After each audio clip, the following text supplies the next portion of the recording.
Boa tarde, eu sou o Jefferson e junto com o André, o Bernardo, o Eduardo, o João e o Luiz e a Giovana, a gente vai apresentar sobre o filme O Encouraçado de Potemkin. Boa tarde a todos.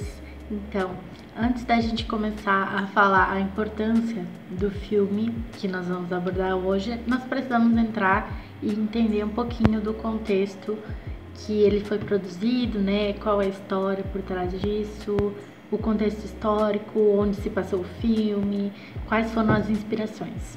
Então, vamos lá.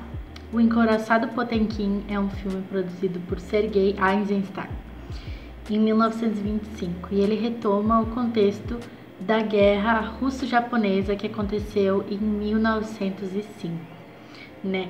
Que era uma época em que a Rússia estava caminhando para o fim do sistema czarista, né? Dos czares, do feudalismo, que era um sistema bem opressor, né? Então, é uma fase que a Rússia estava passando por vários movimentos, várias transformações, e em breve, né, aconteceria em 1917 a Revolução Russa, que seria criado, né, a União das Repúblicas Socialistas Soviéticas, a URSS, né.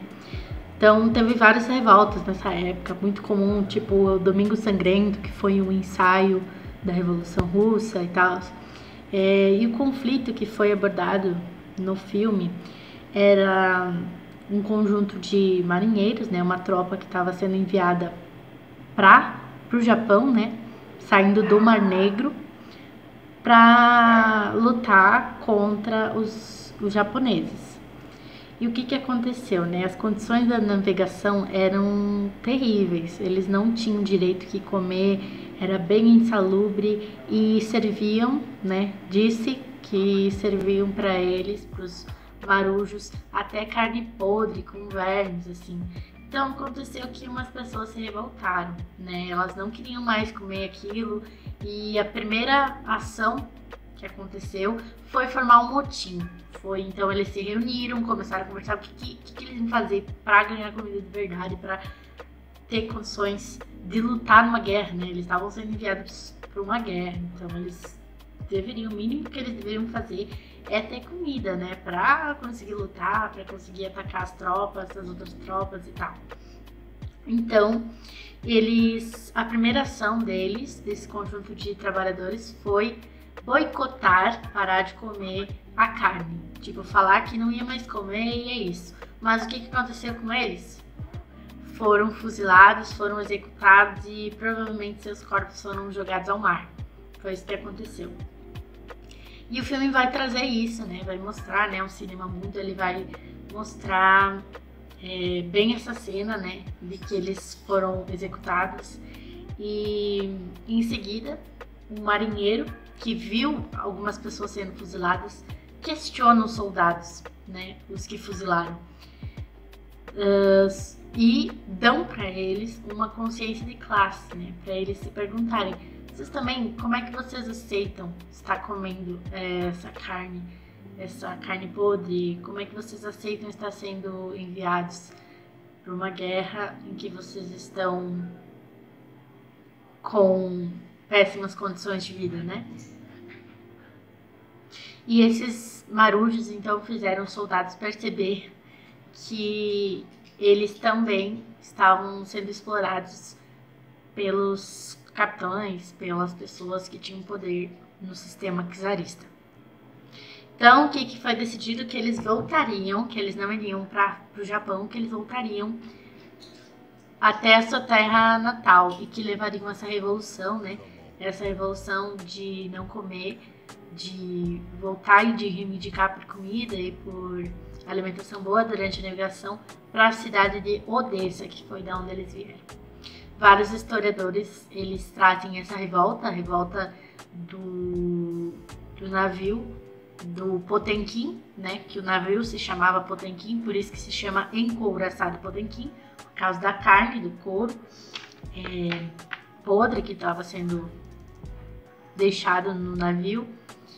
E essa revolta foi considerada como um ensaio da Revolução Russa por muitos historiadores. Alguns divergem, mas muitos deles consideram que Foi essa revolta que levou a Rússia a depois a se tornar a União das Repúblicas Socialistas Soviéticas.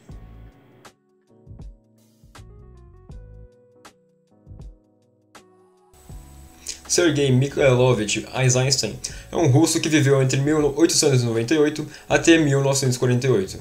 Iniciou sua carreira artística em 1920, após se mudar para Moscou. Lá, passou a trabalhar com teatro em um movimento chamado Cultura Proletária, em uma tradução direta. Seu primeiro filme foi feito em 1923, chamado O Diário de Gamilov. Mas o auge de seu sucesso chegou em 1925 com o filme O Encouraçado Potemkin. Defendia a liberdade de expressão artística e teve atritos com o governo por conta de suas ideologias. O filme causou grande impacto na época. Referenciava uma rebelião ocorrida em 1905, representando de uma forma dramatizada. Foi precursor no que se diz a efeitos especiais, contrastes, montagens e relações de corte. Na Feira Mundial de Bruxelas, em 1958, foi eleito o melhor filme de todos os tempos até a época, e foi novamente considerado em 2012 pelo British Film Institute. O filme de 1925, panfletário, revolucionou a linguagem audiovisual, principalmente no campo da montagem cinematográfica. O maior destaque do trabalho de Einstein é a sua extrema valorização da montagem, tão minuciosamente trabalhada que implica na construção de uma nova realidade.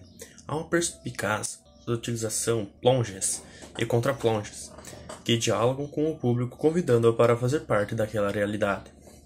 Essas imagens são combinadas com precisas nuances rítmicas de sua trilha sonora, uma característica do cinema soviético que valoriza muito o quesito montagem versus áudio, atribuindo novos significados a cada plano.